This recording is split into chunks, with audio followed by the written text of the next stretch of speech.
Thank you for joining us. We've reached the halfway point in this Wednesday, December 30th, 2009 edition. We're simulcasting now the third and fourth hour live at prisonplanet.tv. I'm going to go over the decade of tyranny, an article written by Paul Watson, Steve Watson, and myself at prisonplanet.com. In the last hour, I'm also going to spend a segment or so reading some quotes by George Washington and talking about why King George III called him the greatest man in the world.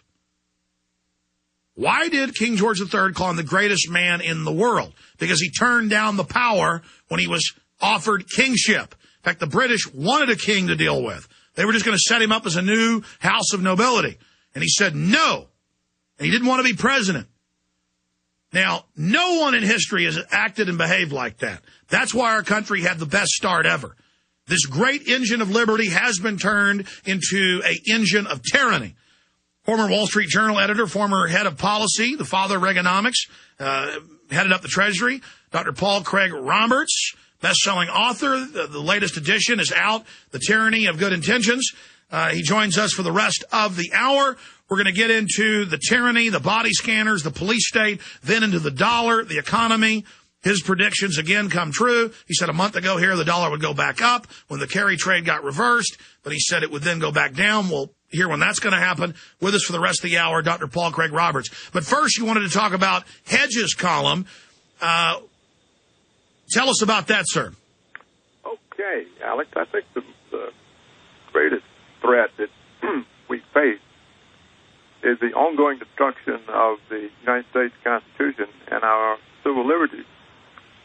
They're now holding, American citizens in indefinite detention, denying American citizens habeas corpus due process, and they're doing it without any evidence presented and without really any charges. They orchestrate the most blatantly false kinds of charges. Let's take the case of this Fahad Hashmi. Now, he's an American citizen. I think it was in New York. He was a known Muslim activist in behalf of civil rights for Muslims. He was not a terrorist. He's not involved in any event. He's been arrested and held now for, I think, 2.5 years. I can't remember. Yeah, it's almost 3. 3 years, okay. Because allegedly someone he knew stayed in his apartment, and allegedly this person was collecting up ponchos and socks to give to the Taliban. And, the whole thing sounds far-fetched. Why would somebody be trying to take socks and ponchos to the Taliban from New York? That doesn't make it. As if they can't buy it in Pakistan. A lot of the ponchos and socks that come here are from Pakistan, India, and China. But on top of that, someone claims with no evidence, 3 or 4 deep, that maybe you let somebody stay with you who might have done something wrong and you disappear into a black hole as a U.S. citizen. That's exactly what's happened. You summed it up good for me.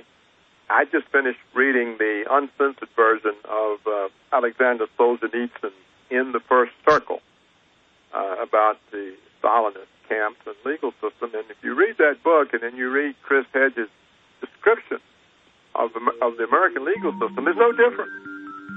What's happening to us is exactly what was ongoing in Stalinist Russia. People are just picked up and locked away. They just disappear. And there's stay there, sir. I want you to take your time. Let's get into Solzhenitsyn's First Circle of Hell.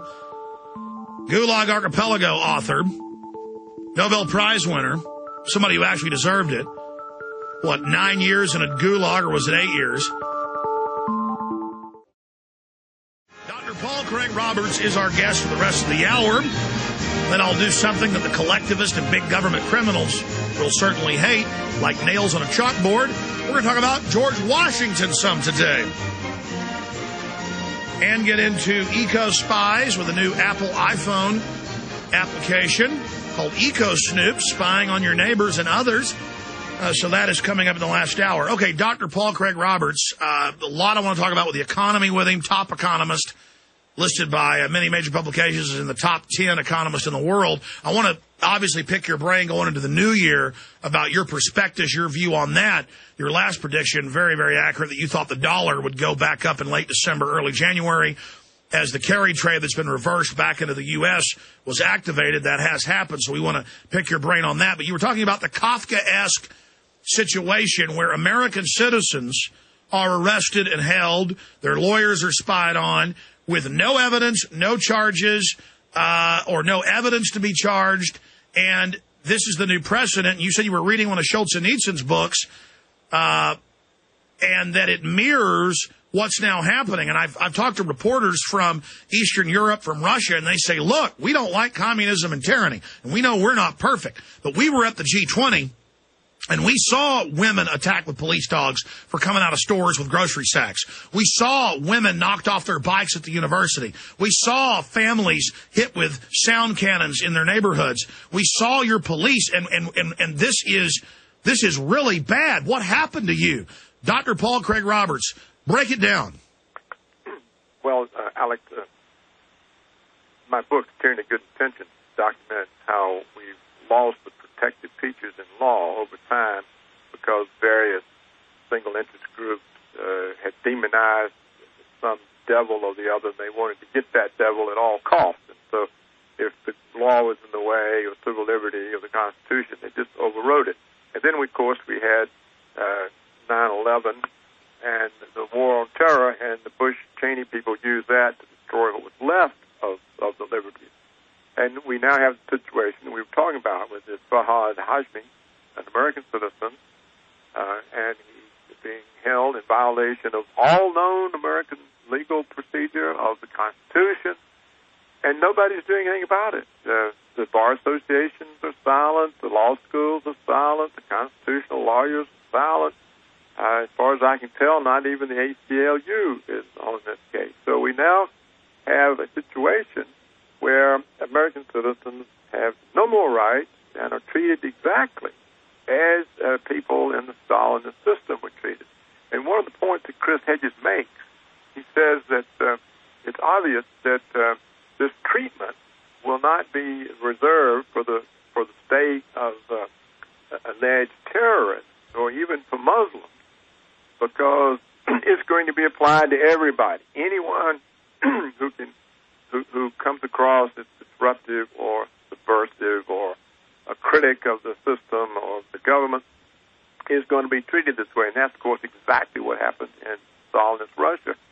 And Hedges says, he reports, that already radical activist types in the environmental movement, the anti-globalization movement, the anti-nuclear movement, into the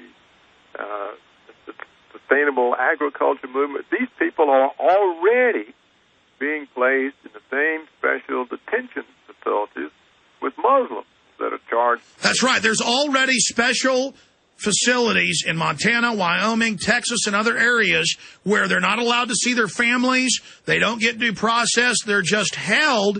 And it's admitted that they're torturing these people now. And this is the real operation, not the distraction that's Abu Ghraib. And we have the constitutional lawyer Obama caught red-handed expanding rendition and secret arrest in black sites all over Eastern Europe, the Middle East, and Central Asia.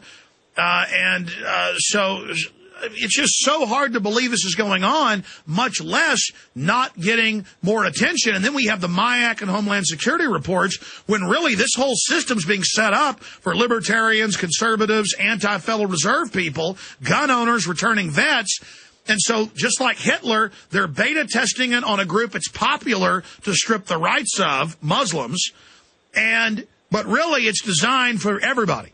Right, that's exactly it.